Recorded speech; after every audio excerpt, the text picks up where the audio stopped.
Oil India, National Fertilizer Limited, Hindustan Urbara Limited, আৰু BVFCL এই গোটেইখিনিৰ উদ্যোগত 12.7 লাখ মেট্ৰিক টনৰ যি এমোনিয়া প্লান্ট আমি কৰিব গৈ আছো তাৰ বিষয়ে আজি আমাৰ কেবিনেটত আলোচনা হয় আৰু অসম চৰকাৰৰ অংশ অৰ্থাৎ যেহেতু এটো 10,601 কোটি টকাৰ প্ৰকল্প হ'ব তাৰ 4,000 কোটি টকা অসম চৰকাৰে ব্যয় কৰিব লাগিব যেহেতু অসম চৰকাৰৰ অংশ এই নতুন কোম্পানীটোত 40% আজি ৰাজ্যৰ কেবিনেটে অসম চৰকাৰৰ যি অংশ সেই অংশ ব্যয় কৰিবৰ বাবে উদ্যোগ বিভাগক কৰ্তৃত্ব প্ৰদান কৰে এই উদ্যোগটোৱে ফাৰ্টিলাইজাৰ উদ্যোগটোৱে 460 জন পাৰ্মানেন্ট আৰু 1500 জন আন ধৰণৰ কৰ্মচাৰীৰো নিয়োগ সৃষ্টি কৰিব আৰু 10,000 কোটি টকা ব্যয়েৰে নিৰ্মাণ হ'ব ডিসেম্বৰ মাহত ভাৰতৰ প্ৰধানমন্ত্ৰী নৰেন্দ্ৰ মোদী ডাঙৰীয়াই নামৰূপ সাৰ কাৰখানাৰ বা আসাম ভেলি ফাৰ্টিলাইজাৰ কৰ্পোৰেচনৰ নতুন যেটো প্ৰকল্প তাৰ আধাৰশিলা স্থাপন কৰাৰ সম্ভাৱনা আছে আমি বহু দিনৰ পৰা ন্যায়াধীশ বিপ্লৱ শৰ্মা কমিটিৰ প্ৰতিবেদন আলোচনা কৰি আহিছিলো অসম চুক্তিৰ 6 নম্বৰ দফা অনুসৰি 6 নম্বৰ দফাত জাস্টিস বিপ্লৱ কুমাৰ শৰ্মাৰ এটা ৰিকমেন্ডেশন আছিল যে সত্ৰসমূহৰ প্ৰিজাৰ্ভেশ্যন আৰু ডেভেলপমেন্টৰ কাৰণে এখন সত্ৰ আয়োগ গঠন কৰিব লাগে এই সত্ৰ আয়োগখনৰ সম্পৰ্কত আজি কেবিনেটে আলোচনা কৰে আৰু ৰাজ্য চৰকাৰে আগন্তুক বিধানসভাৰ অধিৱেশনত সত্ৰ আয়োগ নিৰ্মাণৰ বাবে বা সত্ৰ আয়োগ গঠন কৰাৰ বাবে বিল উত্থাপন কৰিবলৈ সিদ্ধান্ত গ্ৰহণ কৰে এই সত্ৰ আয়োগৰ অধ্যক্ষ হ'ব এজন হাই কোৰ্টৰ অৱসৰপ্ৰাপ্ত ন্যায়াধীশ এই সত্ৰ আয়োগত এজন ৰিটায়াৰ্ড গভৰ্ণমেণ্ট এমপ্লয়ী থাকিব at the level of secretary যোনে ৰাজহ আইন সম্পৰ্কে তেওঁৰ যথেষ্ট জ্ঞান আছে দ্বিতীয়তে সত্ৰসমূহৰ পৰা দুজন সত্ৰাধিকাৰ প্ৰভু ঈশ্বৰক চৰকাৰে মনোনীত কৰিব এই আয়োগখনৰ দায়িত্বৰ ভিতৰত থাকিব যে ডিস্ট্ৰিক্ট কমিশনাৰে বা ডিসি সকলে সত্ৰৰ ওপৰত দিয়া মাটিবাৰীৰ ওপৰত দিয়া যিকোনো ৰায়ক এই আয়োগৰ ওচৰত এপিল কৰিব পাৰিব দ্বিতীয়তে এই সত্ৰ আয়োগখনে মাটিবাৰীৰ সম্পৰ্কত যদি ডেপুটি কমিশনাৰে ব্যৱস্থা নলয় এই সত্ৰ আয়োগখনে নিজাকৈ তদন্ত কৰি তেওঁলোকে ব্যৱস্থা লবলৈ ডিসি আৰু ৰাজ্য চৰকাৰক নিৰ্দেশ দিব পাৰিব বিশেষকৈ এনক্ৰোচমেন্টৰ ক্ষেত্ৰত দ্বিতীয়তে এই সত্ৰ আয়োগখনৰ এটা পুঁজি থাকিব যাৰ দ্বাৰা হেৰিটেজ সত্ৰসমূহৰ মেইনটেনেন্সৰ দিশটো এই সত্ৰ আয়োগখনে চকু দিব আৰু এই সত্ৰ আয়োগখনে হাইকোৰ্ট আৰু ডিসিৰ মাজত এটা যদি কোনোবা ব্যক্তিয়ে ভাবে যে মই ৰায়তি আছিলো মই সত্ৰৰ মাটি পাব লাগে আগতে দেৱানী আদালতসমূহত গৈ সত্ৰসমূহৰ বিপক্ষে তেওঁলোকে কিছুমান জাজমেন্ট লৈ আহে এতিয়া সত্ৰ আয়োগৰ ওচৰতহে তেওঁলোকে এপিল কৰিব পাৰিব আৰু সত্ৰ আয়োগৰ পিছতহে তেওঁলোকে হাইকোৰ্টলৈকে যাব পাৰিব অৰ্থাৎ মাটিবাৰীৰ ক্ষেত্ৰত ৰাজ্য চৰকাৰ আৰু জিলা আয়ুক্ত সকলৰ ওপৰত এই সত্ৰ আয়োগখনে এটা ক্ষমতা পাব যি ক্ষমতাৰ জৰিয়তে সত্ৰৰ ভূমিসমূহ সংৰক্ষণৰ বাবে সত্ৰ আয়োগে সফল পদক্ষেপ গ্ৰহণ কৰিব পাৰিব ই অসম চুক্তিৰ 6 নম্বৰ দফাত জাষ্টিস বিপ্লৱ শৰ্মা কমিটিৰ ই এটা ৰিকমেণ্ডেশ্যন আছিলে এই ৰিকমেণ্ডেশ্যনটোক ৰাজ্য চৰকাৰে অকল গ্ৰহণ কৰাই নহয় ইয়াৰ ভিত্তিত আমি আগুৱাই গৈ বিল এখনো আমি ৰেডি কৰিছোঁ কেবিনেটত এপ্ৰুভ কৰিছোঁ আৰু বিধানসভাৰ মজিয়ালৈ আমি লৈ যাম গতিকে আমাৰ এটা প্ৰতিশ্ৰুতি আজি পূৰণ কৰিব আমি পাৰিছোঁ আপোনালোকে জানে যে ভাৰত চৰকাৰে কেইদিনমান আগতে কৰ্মচাৰীসকলৰ বাবে 3% মৰগীয়া বানচ ঘোষণা কৰিছে আজি সেন্ট্ৰেল গভৰ্ণমেণ্টৰ কৰ্মচাৰীসকলে পোৱা মৰগীয়া বানচৰ পাৰ্চেন্টেজটো হৈছে 58 কিন্তু অসম চৰকাৰৰ কৰ্মচাৰীসকলে এই মুহূৰ্তলৈকে মৰগীয়া বানচ পাই আছে 55% ৰাজ্য চৰকাৰে ডিএ আৰু ডিআৰ পেনশনাৰসকলৰ বাবে আৰু চাকৰিয়াৰসকলৰ বাবে মৰগীয়া বানচ আজি 55%ৰ পৰা 58%লৈকে বৃদ্ধি কৰে গতিকে ৰাজ্য চৰকাৰৰ কৰ্মচাৰীসকলে দৰমহাত 3% তেওঁলোকে এতিয়া মৰগীয়া বানচ হিচাপে তেওঁলোকৰ দৰমহা বৃদ্ধি হ'ব আজিৰ কেবিনেটত আমাৰ নিযুত মইনা আঁচনিখন ৰূপায়ণৰ বাবে 125 কোটি টকাৰ এটা অনুমোদন ৰাজ্যৰ উচ্চতৰ শিক্ষা বিভাগক দিয়া হয় যাতে অহা 27 তাৰিখৰ পৰা নিযুত মইনা আঁচনিখন আমি ৰূপায়ণ কৰাৰ দিশত আগবাঢ়ি যাব পাৰোঁ কেবিনেটত আৰু এটা গুৰুত্বপূৰ্ণ সিদ্ধান্ত লোৱা হয় আপোনালোকে জানে যে আমি খানাপাৰাৰ সমীপত সোণাপুৰত জুবিন গাৰ্গক শেষ বিদায় বা আমি অন্ত্যেষ্টিক্ৰিয়া বা তেওঁৰ শেষ যাত্ৰা যিটো স্থান তাক আমি ৰাজ্য চৰকাৰে নিৰ্ধাৰণ কৰিছিলোঁ আৰু সকলোৱে তাক গ্ৰহণ কৰাৰ পিছত জুবিন গাৰ্গৰ শেষকৃত্য তাতে আমি সম্পাদন কৰোঁ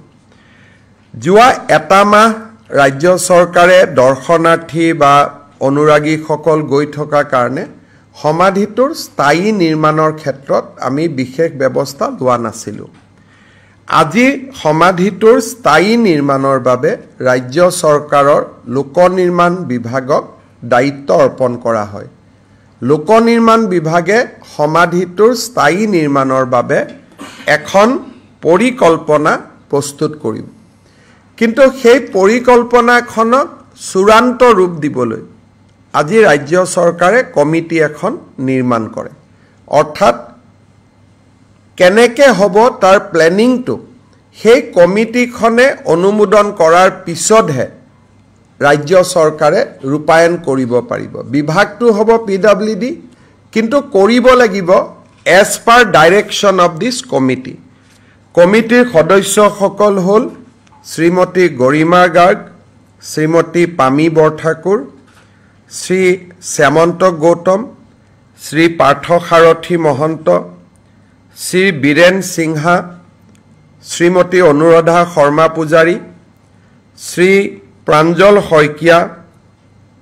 শ্ৰী পুলক বেনাৰ্জী শ্ৰী দুলাল মানকি শ্ৰীমতী তৰালী শৰ্মা আৰু আমাৰ শংকৰদেৱ কলাক্ষেত্ৰৰ যুটীয়া সচিব সুদৰ্শন ঠাকুৰ এই কমিটিখনৰ আহ্বায়কৰ দায়িত্ব পালন কৰিব আকৌ এবাৰ ক'ব লাগিব শ্ৰীমতী গৰিমা গাৰ্গ পামে বৰঠাকুৰ শ্যামন্ত গৌতম পাৰ্থ সাৰথী মহন্ত বীৰেন সিংহা অনুৰাধা শৰ্মা পূজাৰী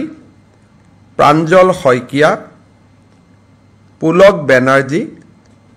দুলাল মানকি তৰালী শৰ্মা আৰু সুদৰ্শন ঠাকুৰে এই কমিটিখনৰ আহ্বায়ক বা সচিবৰ দায়িত্ব পালন কৰিব আৰু এই কমিটিখনে যিখন প্ল্যান বা যিটো আৰ্কিটেকচাৰত অনুমোদন জনাব তাকেই ৰাজ্য চৰকাৰে ৰূপায়ণ কৰিব আমি ভাবো যে অহা এমাহ বা ডেৰ মাহ বা দুমাহৰ ভিতৰত যদি পৰিকল্পনাখন প্ৰস্তুত হৈ উঠে লগে লগে আমি সমাধি ক্ষেত্ৰৰ স্থায়ী নিৰ্মাণৰ বাবে আমি আগুৱাই যাব পাৰিম মৃত্যুৰ তদন্তৰ ওপৰত আজি আমাৰ কেবিনেটত কেইটামান গুৰুত্বপূৰ্ণ কথা আলোচনা হয় এছআইটি আমাক জনাইছে যে নৱেম্বৰ মাহৰ পিছত যিকোনো মুহূৰ্ততে তেওঁলোকে চাৰ্জশ্বীট দাখিল কৰিব পাৰিব অৰ্থাৎ যদিও ষ্টেটুটৰিলি তেওঁলোকৰ হাতত 90 দিন থাকে কিন্তু তেওঁলোকে ভাবে যে নৱেম্বৰ মাহৰ ভিতৰতে তেওঁলোকে তদন্ত সামৰি আদালতক অভিযোগনামা দিয়াৰ পথত আগবাঢ়িব নৱেম্বৰৰ শেষত হওক ডিচেম্বৰৰ ফাৰ্ষ্ট উইকত হওক কেবিনেটে আজি গুৱাহাটী উচ্চ ন্যায়ালয়ৰ মুখ্য ন্যায়াধীশক এটা ৰিকুৱেষ্ট কৰিবৰ বাবে সিদ্ধান্ত গ্ৰহণ কৰে যাতে এখন ফাষ্ট ট্ৰেক কোৰ্ট যাতে ন্যায় প্ৰদানৰ প্ৰক্ৰিয়া খুব সোনকালে হ'ব পাৰে কাৰণ মই দেখিছোঁ যে সকলোৱে জুবিন গাৰ্গৰ ন্যায় বিচাৰিছে জাষ্টিছ ফৰ জুবিন গাৰ্গ বুলি কৈছে আৰু ন্যায় আদালতে কৰে আদালতে বহুদিন সময় লয় ৰাইজে সেই সময়খিনি দিব বিচৰা নাই সেইকাৰণে আজি আমাৰ কেবিনেটত সিদ্ধান্ত গ্ৰহণ কৰা হৈছে যে মুখ্যমন্ত্ৰীয়ে মুখ্য ন্যায়াধীশৰ লগত যোগাযোগ কৰিব যিটো মুহূৰ্ততে আমি চাৰ্জশ্বীট দিব পৰা অৱস্থালৈ আহোঁ সেই মুহূৰ্তত যাতে আমি এখন ফাষ্ট ট্ৰেক কোৰ্ট পাওঁ য'ত ডে টু ডে হিয়াৰিং হ'ব পাৰে দৈনন্দিন হিয়াৰিং হ'ব পাৰে আৰু খুব সোনকালে এই অভিযোগনামাখনৰ ওপৰত আমাৰ বিচাৰ নিষ্পত্তি হ'ব পাৰে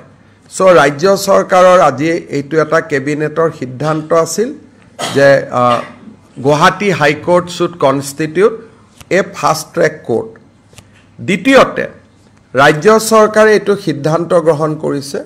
যে ৰাজ্যৰ মহা অধিবক্তাৰ লগত আলোচনা কৰি আমি এজন স্পেচিয়েল পাব্লিক প্ৰচিকিউটৰ দিম যাৰ বেলেগ কোনো কাম নাথাকে তেওঁ কোৰ্টত অভিযোগনামা দাখিল কৰাৰ পৰা গোচৰটো ৰায়দান নোহোৱালৈকে তেওঁ যাতে এই কামটোতে নিৰন্তৰভাৱে লাগি থাকিব পাৰে সেইকাৰণে ৰাজ্য চৰকাৰৰ কেবিনেটে আজি এই ন্যায়ৰ প্ৰক্ৰিয়াক আগুৱাই লৈ যাবৰ বাবে এজন স্পেচিয়েল পাব্লিক প্ৰচিকিউটৰ আমি এপইণ্ট কৰাৰ বাবে সিদ্ধান্ত গ্ৰহণ কৰিছোঁ নাম আমি ঠিক কৰা নাই আমি ৰাজ্যৰ মহা অধিবক্তাগৰাকীৰ লগত আলোচনা কৰি আমি নামটো পৰৱৰ্তী সময়ত আপোনালোকক অৱগত কৰিব পাৰিম গতিকে আমি যিখিনি কাম সদায় কৰোঁ বা আমাৰ প্ৰত্যেকখন কেবিনেটতে আমি জাতি মাটিৰ কাৰণে আমি বহু সিদ্ধান্ত লওঁ সেইবিলাক আছিলেই তাৰ ওপৰত জুবিন গাৰ্গৰ আমাৰ দুৰ্ভাগ্যজনক মৃত্যু বা দুৰ্ঘটনা বা ষড়যন্ত্ৰমূলকভাৱে মৃত্যু এই গোটেই দিশটো তদন্ত কৰাৰ ক্ষেত্ৰত আৰু ন্যায়ৰ প্ৰক্ৰিয়াটোক আগুৱাই লৈ যাবৰ বাবেও আজি কেবিনেটে এই সিদ্ধান্তকেইটি গ্ৰহণ কৰে যোৱাকালি বাক্সা কাৰাগাৰৰ সন্মুখত যি ঘটনা সংঘটিত হ'ল তাৰ পৰিপ্ৰেক্ষিতত এই ঘটনাৰ লগত জড়িত কেইবাজনো ব্যক্তিক ৰাজ্যৰ আৰক্ষী প্ৰশাসনে চিনাক্ত কৰিছে ভিডিঅ'ৰ জৰিয়তে তেওঁলোকৰ আইডেণ্টিফিকেশ্যনৰ প্ৰক্ৰিয়া চলি আছে বৰ্তমানলৈকে যিসকল আইডেণ্টিফাই হৈছে তেওঁলোক হৈছে নুৰুল আলম তেওঁ মদুলিবাৰী বুলি গাঁৱৰ দ্বিতীয়তে মহিদুল ইছলাম তেওঁ all Bodoland minority students union যাক সৰুকৈ আমি ABMCU বুলি কওঁ তেওঁ ABMCUৰ কাৰ্যকৰ্তা দ্বিতীয়তে মুস্তাফা আহমেদ তেওঁ ABMCUৰ এজন কাৰ্যকৰ্তা ওচৰতে জেলৰ কাষতে দীঘলটঙা বুলি এখন গাঁও আছে সেই দীঘলটঙা গাঁৱৰ নিবাসী শিৱজন আলী তাৰ পিছত দীঘলটঙা গাঁৱৰে শহীদুল আৰু এজন ব্যক্তিক গ্ৰেপ্তাৰ কৰা হৈছে আহেলা মিয়া বৰ্তমান তেওঁ ডি ভোটাৰ হৈ আছে অৰ্থাৎ তেওঁ সন্দেহযুক্ত বিদেশী ট্ৰিব্যুনেলত তেওঁৰ কেছ চলি আছে ৰমিজ আলী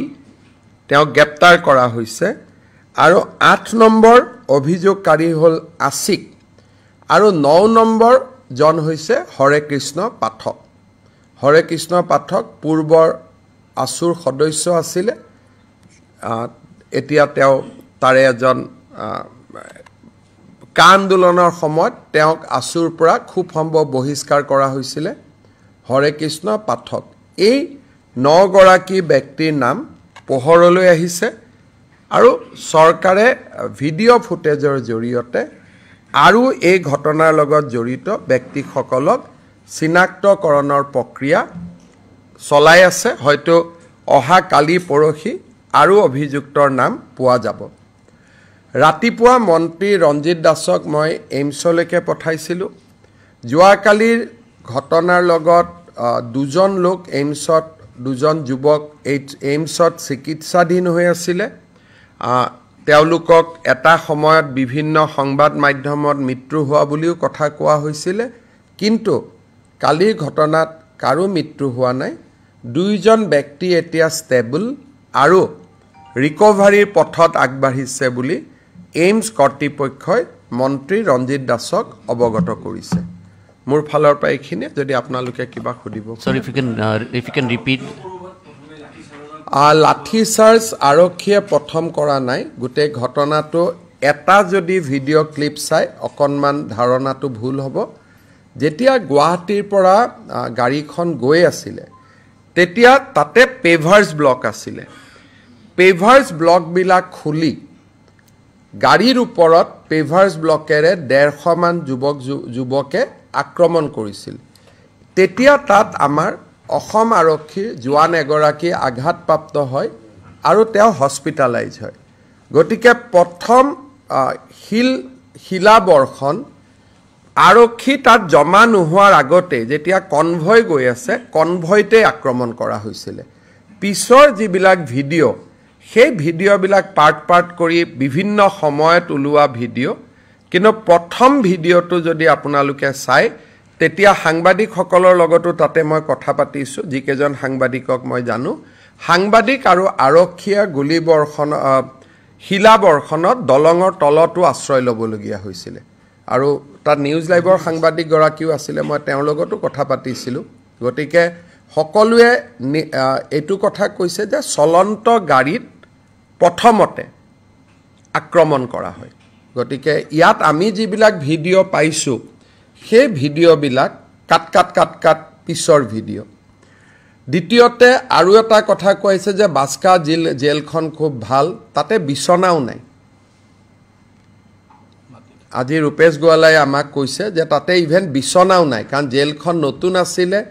কোনোবাই কৈছে তাত এয়াৰ কণ্ডিশ্যন আছে তাত ভালকৈ ইলেক্ট্ৰিচিটি কানেকশ্যনো নাই কোল্ড ড্ৰিংকছখিনি খাইছিলে পুলিচৰ কনষ্টেবল কেইজনে খোৱা পানীটো পুলিচৰ হাতত থকাৰ কাৰণে নিজে খাবৰ কাৰণে ৰখাৰ কাৰণে দুই এজন বাতৰি কাকতে অভিযুক্তৰ কাৰণে বুলি ক'লে এটা অভিযুক্ত খাওক নাখাওক ডিউটিত থকা পুলিচেতো পানী খাব লাগিব তেওঁলোকতো জুবিনৰ অনুৰাগী গতিকে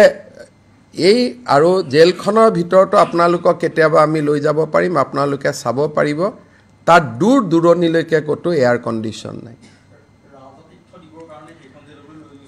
সেইটোকে কৈছোঁ যে আপোনালোকে নিজে চিন্তা কৰক কালি যদি দুজন ল'ৰাৰ মৃত্যু হ'লহেঁতেন তাৰ দায়িত্ব কোনে ল'ব লাগিলহেঁতেন আজি ইচ্ছা কৰিলে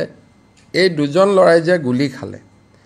তাৰ গোটেই দায়িত্বটো ৰাজ আতিথ্য দিয়া বুলি কোৱা চেনেলজনৰ সাংবাদিকজনক আমি আইনমতে আজি গ্ৰেপ্তাৰ কৰিব পাৰোঁ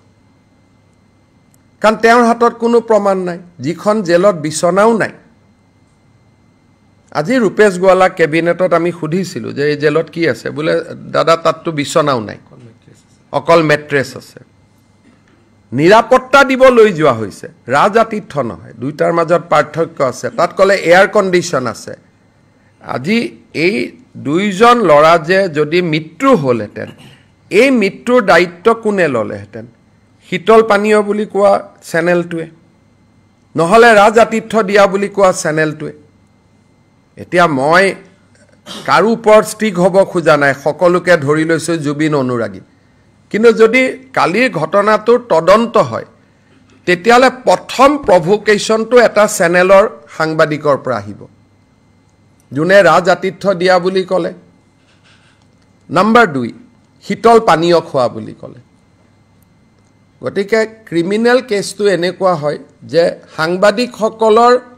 ফ্ৰীডম অফ স্পীচ আছে কিন্তু হসা মিছা বাতৰি কৈ থকাটো ফ্ৰীডম অফ স্পীচৰ ভিতৰত নপৰে গতিকে এই বিষয়টো মই ভাবো যে আপোনালোকে যদি জেলখন চাব খোজে যাবও পাৰিব দুটা দিন পিছত পৰিবেশটো অলপ ঠাণ্ডা হৈ গলে জেল ৰাজাতীৰ্থৰ জায়গা হ'ব পাৰে নেকি জেল কেনেকে ৰাজাতীৰ্থৰ জায়গা হ'ব পাৰে আমি একেখন টকা খৰচ কৰি জেলহে বনাইছো আমিতো হোটেল বনোৱা নাছিলো জেলত কি থাকে সৰু সৰু ৰুম থাকে এটা ৰুমৰ পৰা এটা ৰুমত আহিব নোৱাৰা ডাঙৰ ডাঙৰ ওয়াল থাকে জেলত ৰাজাতীৰ্থ হ'ব পাৰে নেকি যদি আমি হোটেল এখনক জেললৈকে কনভাৰ্ট কৰিলোহেঁতেন তো ৰঞ্জন দৈমাৰী ক্ষেত্ৰত আমি তেওঁক এটা গেষ্ট হাউচত ৰাখিছো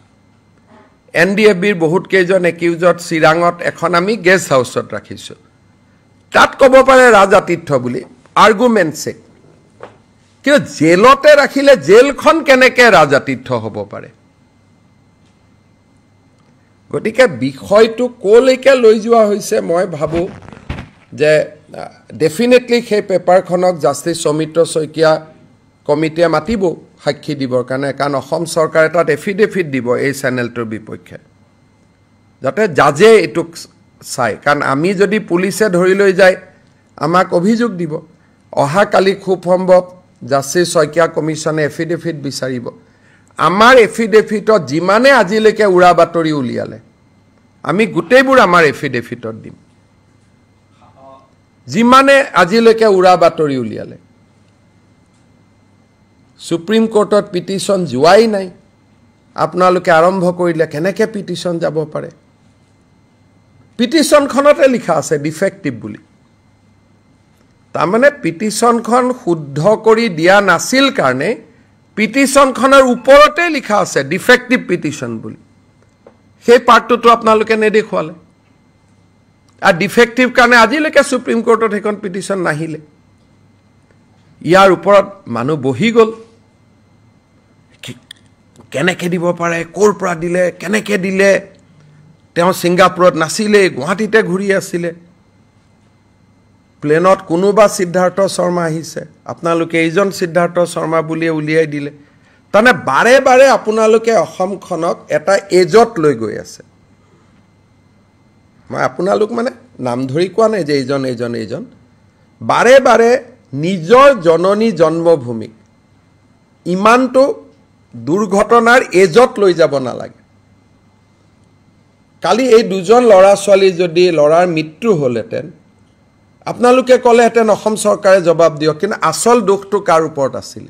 ৰাজাতীৰ্থ জীৱনত জুনে বাক্সা জেল দেখাই নাই পাঁচটা যে সিএ আন্দোলনৰ সময়ত মৰিলে তেওঁলোকৰ কথা কেতিয়াবা আপোনালোকৰ মনত আহে নে নাই কেতিয়াবা মনত পৰে নে নাই কাৰোতো মনত নপৰে মাক বাপেকৰ মনত পৰি থাকে আজি এই দুজন লৰা যদি মৃত্যু হলহেতেন মাক বাপেকে জীৱনৰ কাৰণে দুজন সন্তানক হেৰুৱাই দিলেহেতেন আপোনালোকে হয়তো দুটা টিআৰপি পালেহেতেন গতিকে মই ভাবো যে হসা কথাখিনি আমাকে খুদি ল'ব না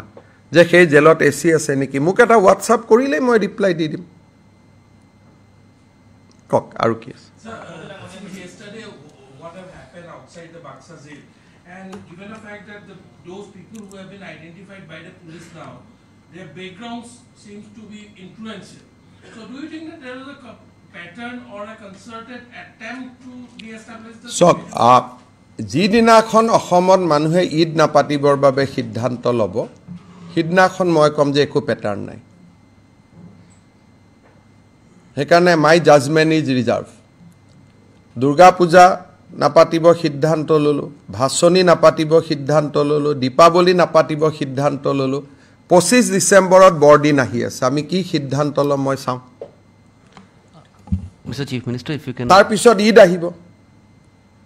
তাৰ পিছত আমি পাতুনে নাই চাওঁ যদি সবেই ঈদো নাপাতে বৰদিনো নাপাতে তেতিয়ালে there is no pattern everybody দুখিত হৈ আছে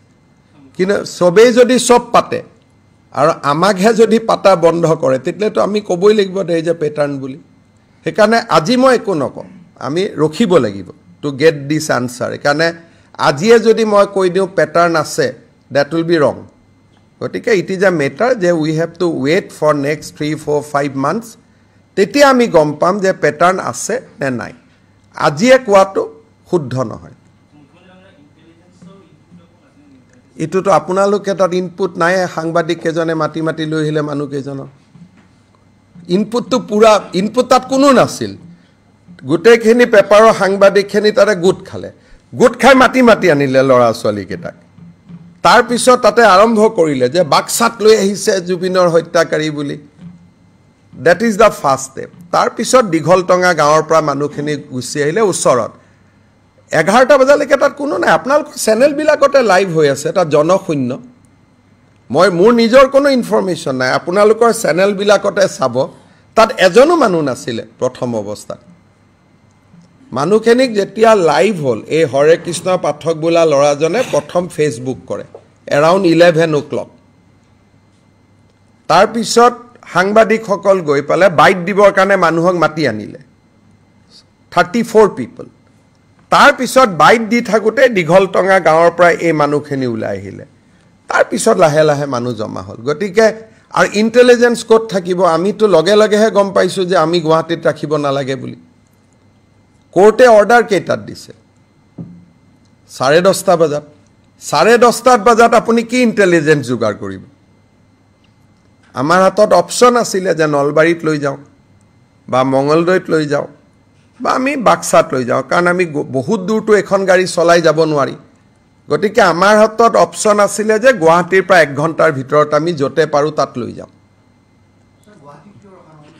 জাজে কলে ৰাখিব নালাগে বুলি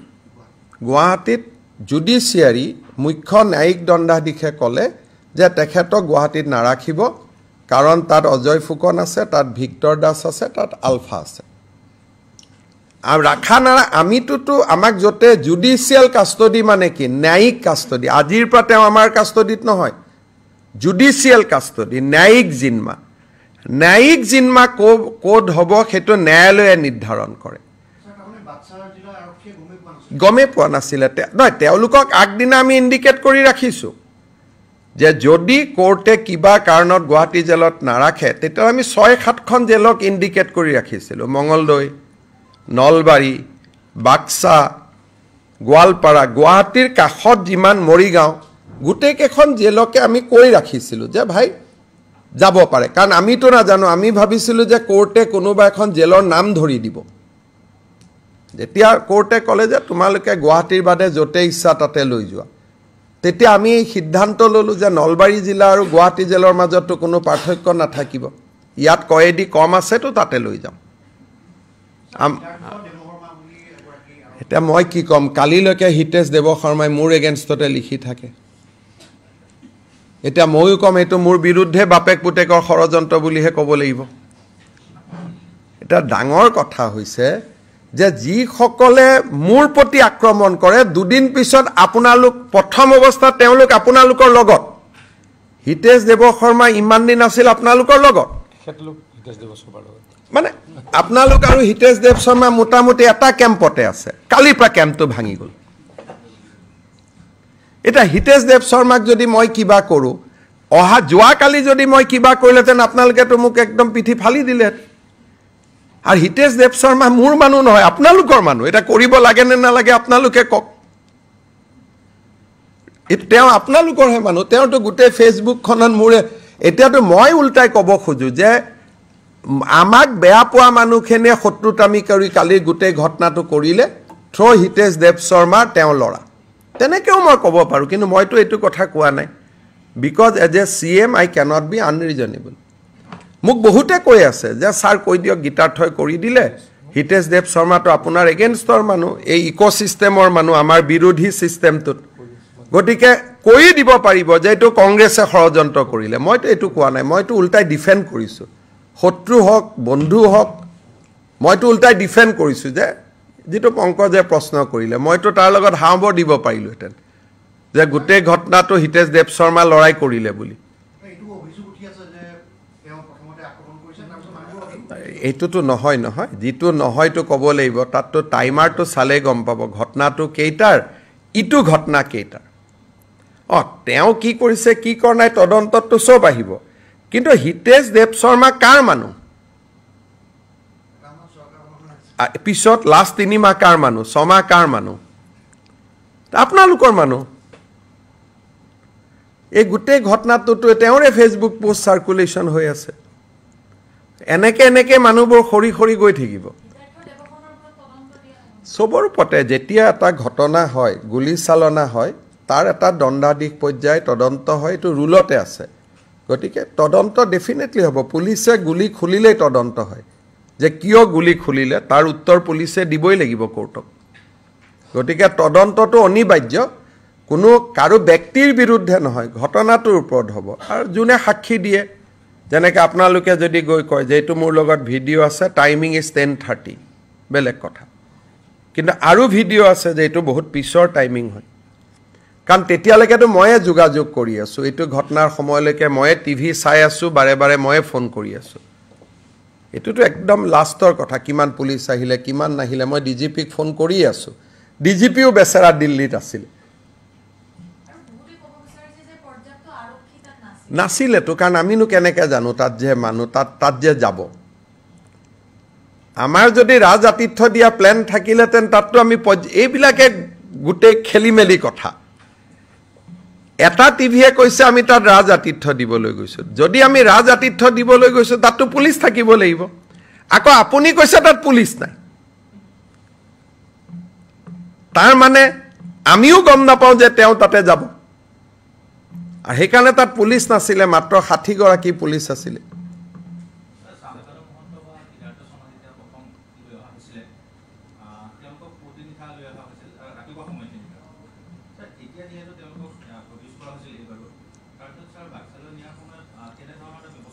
আমি একাৰণে কৰিব নোখোজিলো কাৰণ যি সময়তে জুডিশিয়াল কাষ্টডি দিয়ে তাৰ পিছত পুলিচে ৰাখিব নোৱাৰে আইনে হেতুক নামানে তেওঁক যদি ৰাখিব খুজিলোহেঁতেন আমি মেজিষ্ট্ৰেটৰ কাষতে বহাই থব লাগিব বা মেজিষ্ট্ৰেটৰ লগত যে এটা সেল আছে তাতে ৰাখিব লাগিব আৰু স্বাভাৱিকভাৱে আমাৰ সদায় চিন্তা থাকে যে ৰাজধানীৰ পৰা আমি অতৰাই লৈ যাম তেওঁক যে আমি অলপ পানবজাৰ ষ্টেচনলৈকে লৈ আহিলো ডিসাইড কৰাৰ কাৰণে সেইটো ৰং জুডিশিয়াল কাষ্টডিৰ পিছত কোৰ্টৰ অৰ্ডাৰ নোহোৱাকৈ পুলিচে আনিব নোৱাৰে তেওঁ যেতিয়াই আমি তেওঁক 14 দিন হোৱাৰ পিছত প্ৰডিউস কৰি দিলো তেখেতসকল ন্যায়ালয়ৰ প্ৰপাৰ্টি হৈ গ'ল তাত আৰু আমি ৰাতিলৈকে যিবিলাকে কৈছে যে গধূলিলৈকে লৈ যাব পাৰিলেতেন ৰাতি লৈ যাব পাৰিলেতেন হে অনুমতিটো পুলিচৰ নাথাকে ইমানখিনি সময় যেটো আমি ৰাখিলোহেতেন that would have been illegal custody আহিব লাগে খালি 28 দিনৰ পিছত আহিছে জ্যোতিৰাদিত্য সিন্ধিয়া কিৰণ ৰিজিজু প্ৰথম দিনা আহিলে তেওঁ 28 দিনৰ পিছত আহিছে তাৰ মানে জুবিনৰ মূল্য ইমানেই আছে মানে আমাৰ দুখন বিয়া থাকে এখন মেইন বিয়া এখন বাহি বিয়া আমি বিচাৰিছিলো যে কংগ্ৰেছ দলৰ এজন জ্যেষ্ঠ ব্যক্তি জুবিনৰ সমাধিত আমাৰ লগত থাকক অন্ত্যেষ্টিক্ৰিয়াত আমাৰ লগত থাকক যোনে নহওক প্ৰিয়ংকা গান্ধী হওক ৰাহুল গান্ধী হওক কোনো আপত্তি নাছিলে কাৰণ এটোতো অৰাজনৈতিক আজিও আহিছে আমি ভাল পাইছো খালি 28 দিনৰ পিছত আহিছে হেতু আমি মনত ৰাখিব লাগে ভূপেন হাজৰিকাৰ ক্ষেত্ৰত একেবাৰে নাহিলে জুবিনৰ ক্ষেত্ৰত যি নহওক 28 দিনৰ মূৰত আহিব বুলি শুনিছো অলপ ইমপ্ৰুভ হৈছে অসমৰ ক্ষেত্ৰত কিন্তু কংগ্ৰেছৰ ঘড়ী এতিয়াও 28 দিন পিছতে দৌৰে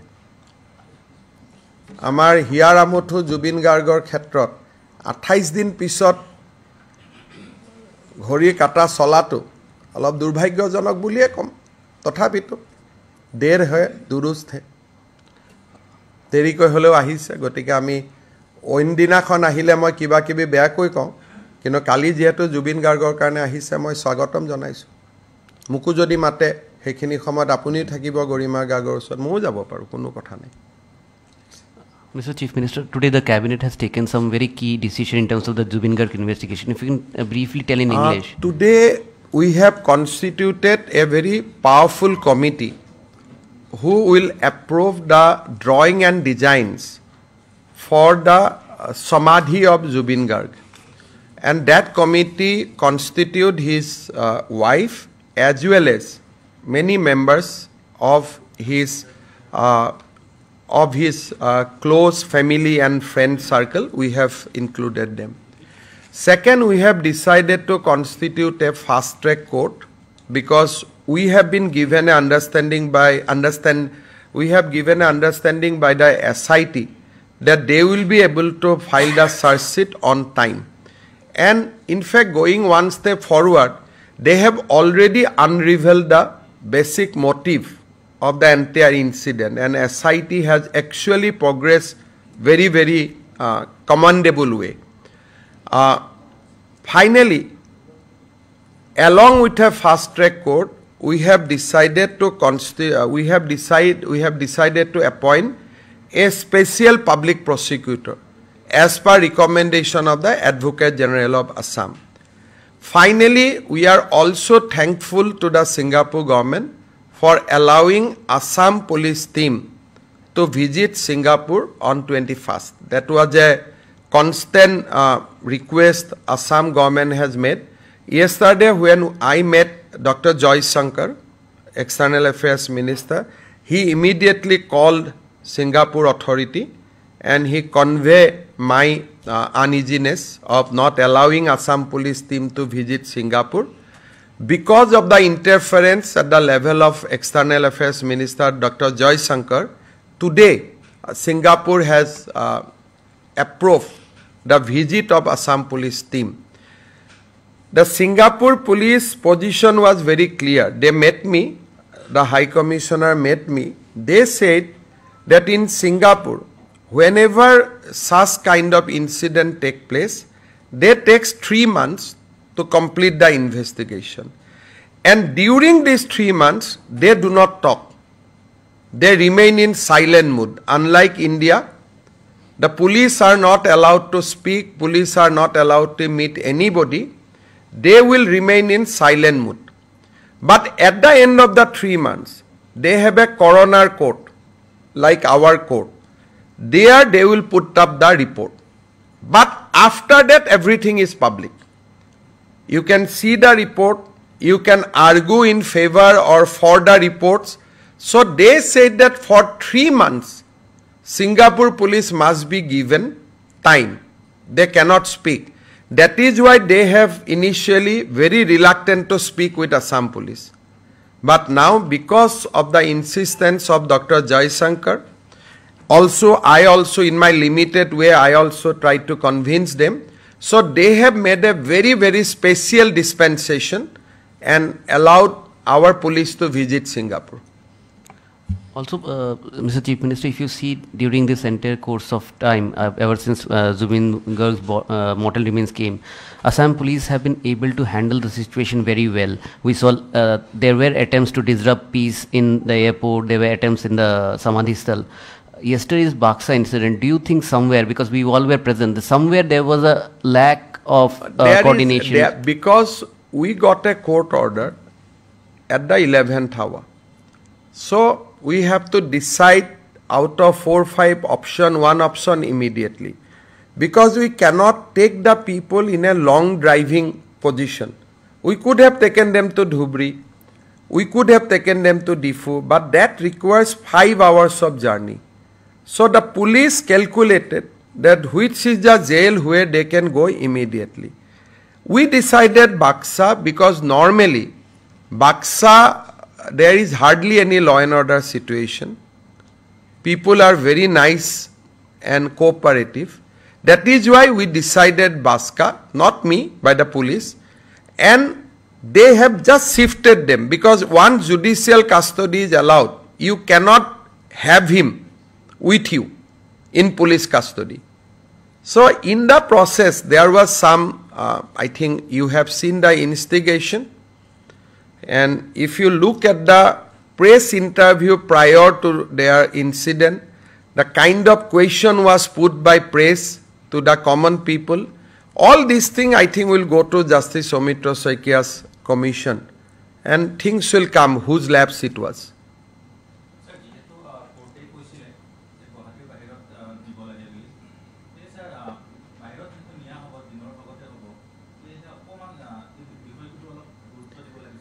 গুৰুত্ব আমি কেনেকৈ দিব পাৰোঁ আপুনি কথাটো বুজি পোৱা নাই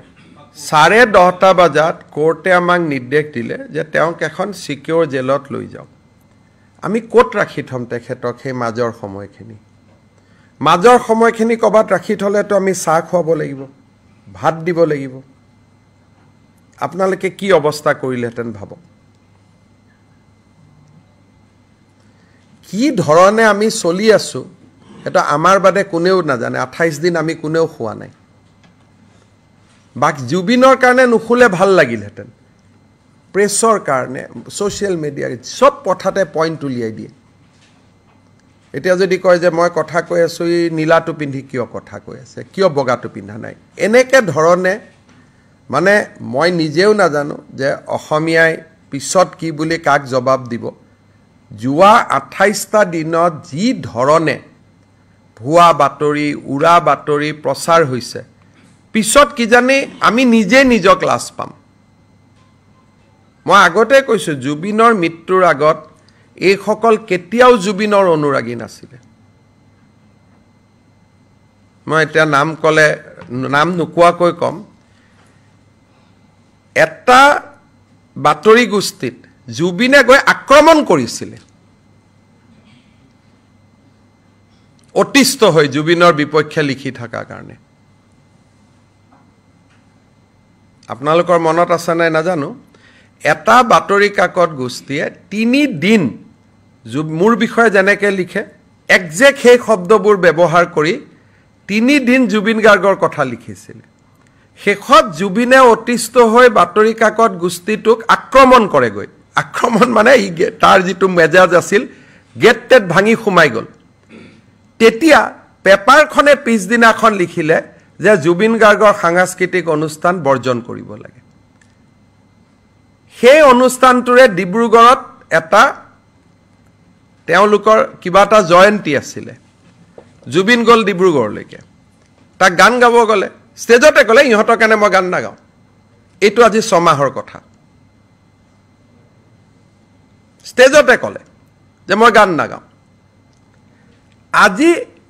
সেই বাতৰি কাকত আৰু টিভি একেবাৰে অমুক কৰিছে তমুক কৰিছে শীতল পানীয় গতিকে মই নিজে বুজি নোপোৱা হৈ গৈছো যে আমি কোনখন অসমত আছো এই গুটে কথাটো মই আকৌ এবাৰ কৈছো যে জুবিনৰ যেতিয়া ডিব্ৰুগড়ত বেমাৰ হৈছিল তেতিয়া বিশেষ বিমানেৰে অসম চৰকাৰে জুবিনক দিল্লীলৈকে লৈ গৈছিল পিছদিনাখনটো গুটে বাতৰি কাকত বিলাকে মোক গালি দিছিল আজি কৈছে চাৰ্টাৰ দি কিয় জুবিনক লৈ আহা নাই তেতিয়াও মই ভয় খাই আছিলো কিনাখন কি জানি চাৰ্টাৰ দি জুবিনক লৈ হিমিয়াত গালি গালাজ কৰে গতিকে এই গুটে পজিশন বিলাক আপোনালোকেও পিছত আই থিংক যিখন অভিযোগনামা দাখিল হ'ব সকলোৱে বহুত আচৰিত হ'ব নতুন নতুন বহুত তথ্যও পাব আৰু that will be a it will not be a very easy গুটে বস্তুটো জাতিটোক এবজৰ্ভ কৰোতে সময় লাগিব অভিযোগনামাখন কাৰণ তাত বহুত কথা থাকিব গতিকে তেতিয়া আপোনালোকে নিজকে নিজে এবাৰ চোৱাৰ সময় পাব মইতো আচৰিত হৈ যাম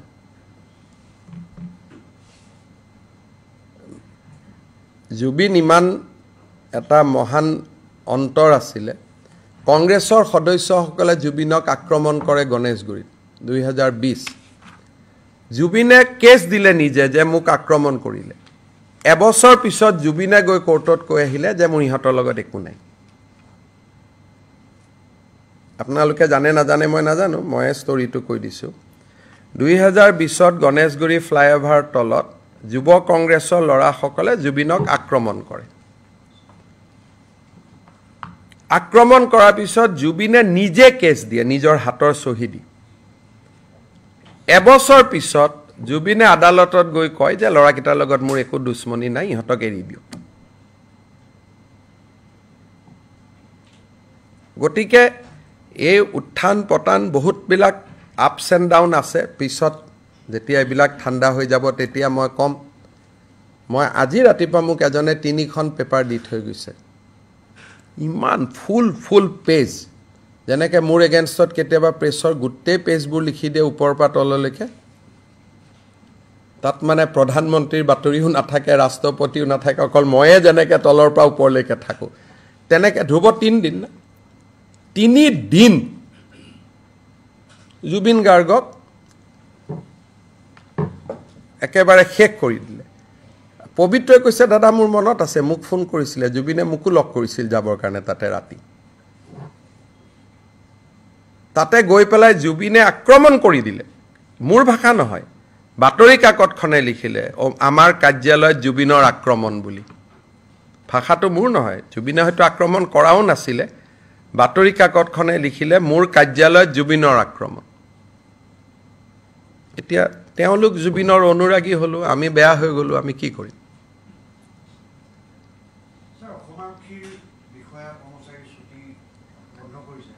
এতিয়াতো ক'ৰ পৰা ছুটিত যাব দিব বেয়া নহয় আপোনালোকে যদি সংকল্প লয় ভাল কৰি দিম বুলি আজিয়ে হৈ যাব গোটেই বিষয়টোতো আপোনালোকৰ ওপৰত নহয় আপোনালোকে যদি আজি সংকল্প লয় যে জুবিন গাৰ্গৰ মৃত্যু হত্যা দুৰ্ঘটনা এই বিষয়টো লৈ আমি এছআইটিয়ে দিয়া নিউজৰ বাদে একো নচলাওঁ সব পুলিচক মই ছুটিত যাব দি দিম মই নিজেও ছুটিত গুচি যাম গোটেই সমস্যাটো ক'ত আছে ভুৱা পোষ্টমৰ্টেম ৰিপৰ্ট কোনোবাই দেখুৱাই নেকি কি কৰি আছো আমি অলপতো চাব লাগিব আৰু এইবিলাকৰ ৰিজাল্ট কি হ'ব কালি আপোনালোকে কৈছে পানবজাৰ থানাত যদি গণ্ডগোলটো লাগিলহেঁতেন সেইখিনি সময়ত স্কুলৰ ল'ৰা ছোৱালী আপ এণ্ড ডাউন কৰে তাতে যদি পাথৰবাজি হ'লহেঁতেন কিমান বাচ্চাৰ কি হ'লহেঁতেন আপোনালোকে চিন্তা কৰকচোন গতিকে কিটো ধৰণে মই পাৰ কৰিছোঁ সময়খিনি ময়ে বুজি পাওঁ সেইটো আৰু বেলেগে বুজি নাপায় হ'ব আৰু আছেনে বাকী ইমান ক'লোঁ